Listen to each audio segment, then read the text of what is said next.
బుల్లితెర యాంకర్ నుంచి వెండితెరపై మెరిసిన అనసూయ క్రేజ్ అంత ఇంత కాదు. ఈ బ్యూటీ టాలెంట్ కు దర్శక నిర్మాతలు ప్రముఖ హీరోల సినిమాల్లో కీలక పాత్రల్లో అవకాశాలు కూడా ఇస్తూ ఉన్నారు.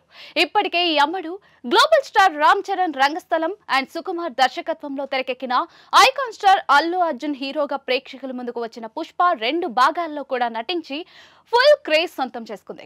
టాలీవుడ్ ప్రముఖ కమేడియన్ సునీల్ కు భార్యగా నటించి తనలోని ప్రతిభను చాటింది. ఇకపోతే ఈ యాంకర్ సినిమాల్లో ఎంత బిజీగా ఉన్నప్పటికీ కూడా సోషల్ మీడియాలోని అభిమానులతో టచ్ లోనే ఉంటుంది. తరచూ హాట్ ఫోటోషూట్లతో పాటు అప్పుడప్పుడు శారీలో సంప్రదాయ లుక్ లో కూడా దర్శనమిచ్చి నెటిజన్లను మెస్పరైజ్ చేస్తూ ఉంటుంది. అయితే యాంకర్ అనసూయ తాజాగా ఓ పోస్ట్ అయితే పంచుకుంది. అనసూయ తాజాగా కొత్తింట్లోకి అడుగు పెట్టగా గృహ ప్రవేశం వేడుక ఫోటోలను సోషల్ మీడియాలో షేర్ చేసింది. పిక్స్ పంచుకుంటూ ఆ సీతారామ ఆంజనేయ కృపతో, మా తల్లిదండ్రుల ఆశీర్వాదంతో, మీ అందరి ప్రేమతో మా జీవితంలోని మరో అధ్యయనం వెలుగు చూసింది. శ్రీరామ సంజీవని మా కొత్తింటి పేరు. జై శ్రీరామ్, జై Hanuman, new beginnings, thankful heart, కృతజ్ఞత, ఆశీర్వాదం అంటూ అనసూయ రాసుకొచ్చింది.